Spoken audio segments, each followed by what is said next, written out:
Hello, Sophie Walker here, and today I'm going to show you how I play a par 4. How do us tour pros think about it and play one.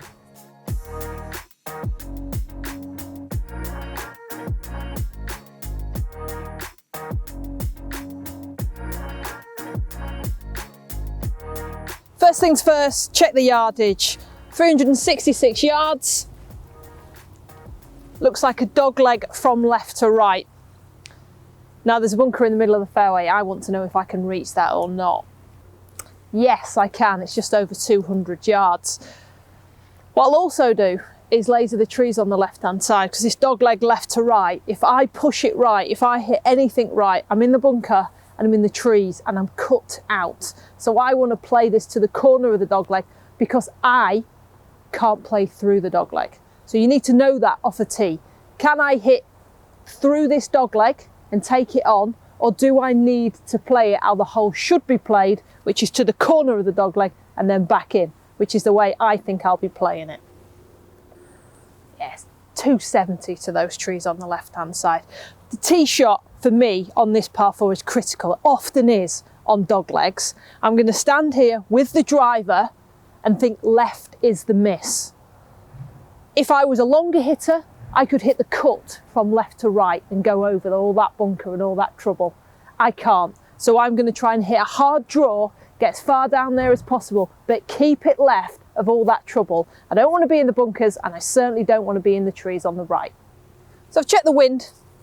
When you're playing golf courses in the trees like this one, a parkland, it's important to know what the wind is for the day, because they can swirl around. So at this point here, it's downwind. I'm in quite an open part of this hole, but when I get down there, I'm in the trees. So I need to remember that the wind's in this direction. So off the tee, it's straight down. For my second shot, it'll be off the right. And in my mind, I'm thinking draw. So my practice swings, draw, and on the inside, feeling that club moving that way. Even if I do hit it in the trees on the left, I know I can still open up this hole. From dog leg left to right, you've got to play down that left-hand side if you can't carry everything, just to keep the fairway open for you and the green open. And a lot of us pro golfers do this actually. We kind of aim towards the trouble and turn it off it. Quite like doing that. That's something that you don't see much in the amateur game. They're airing away from it. No, we kind of like look at it, and I think I'm going to turn my shot away from that trouble. So let's try and hit this draw. Oh great, that's safely down the left-hand side.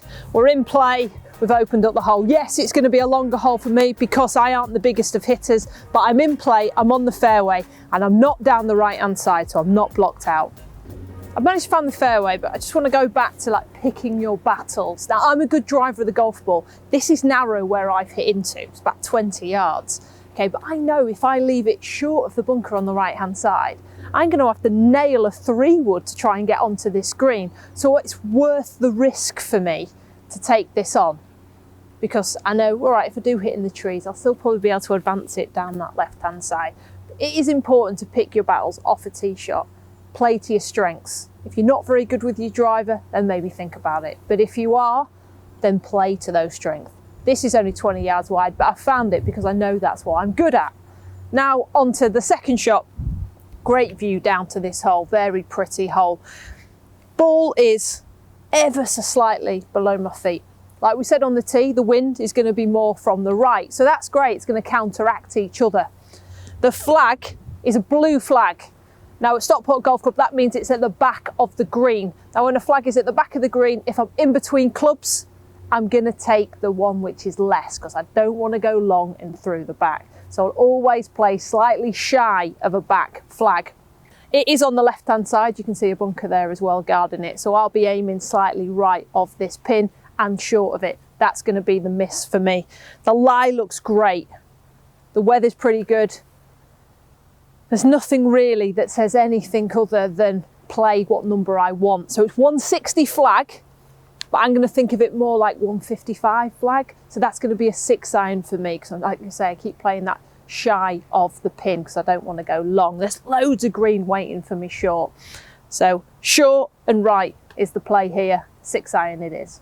I've got to pick a target. Now it's not the flag because I don't want to be left. So I'm going to pick a target which is middle of that first bunker that we see, and there's actually a T marker in the distance on the next hole. That is going to be my flag. I'm going to really try and discipline myself and think the blue one doesn't exist. I'm going for that T marker in the middle of the green.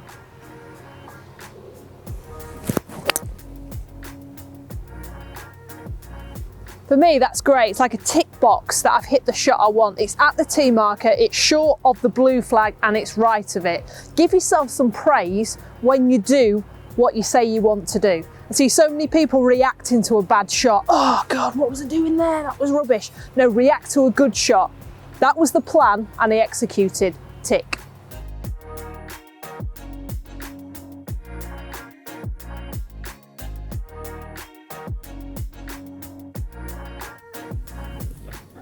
It's come up a bit shy, hasn't it? I suppose that's something to consider. Conditions, soft conditions today here. That ball's only rolled 3 feet, so maybe I could have been a little bit more positive. But if it's dry conditions, then this would be your landing area. Always think about that. How soft are the greens? How firm are the greens? Because that is part of distance control. It's not all about where it lands, it's about where it finishes as well. Mark my ball, and I always like to pace my putts out. I'm a bit into all my maths and the statistics, so I like that because what have I got here? 13 paces. So I'm on the 14th hole at the moment, and I remember on the 11th hole I had a putt which was 13 paces. So I'm thinking back to how hard I hit that. So that's always a good thing to note. And then you just want to be looking at slopes, low points of the green, etc. We can see that this hole always slope from left to right. Off the tee, left to right. On the fairway, left to right. So we're thinking the green's probably doing the same, no matter how much they try and bank it up. But then you think, oh yeah, maybe they have banked it up. So there'll be some leveling off here. So I've paced it. Now I need to see the actual slopes that are going on. It's 13 yards, which is what, 40 feet? And now I need to work out which way it's going to go. Now I think that is 2 on the aim point, but for you guys watching at home, it's right to left, and it's about 3 or 4 cups. Now the joys of playing in the autumn is there's plenty of leaves around, there's plenty of marks to aim at. So with this lack of wind, there's 3 leaves outside right of this hole. That's going to be my line. Really good line. Actually cut the ground a bit there, so it did well for me, didn't it? That was a good line. Straight at those leaves, and it's looking like a reasonably easy 2-putt. Little thing to think about before you stand over, well, before you hit any putt, just before you take that putter away, think, I'm going to hold this. Get some positive attitudes in there just before you pull the trigger. I'm that close, I'm going to leave the flag in. You see they've got skinny flags at the bottom, so it's not an issue. A par 4 for me, so that is how a tour pro thinks about playing par 4s and plays them. So as you can see, that is a lot of thinking that goes into playing a golf hole. You might think professional golfers make it look easy, but it's actually all the process that goes into it that makes the outcome look so simple. At How Did I Do, we're here to try and help your golf game from afar and online. There's so much more part of this Academy series, so make sure you click the like button, you ring the bell so you don't miss out on any of our content to help you play better golf.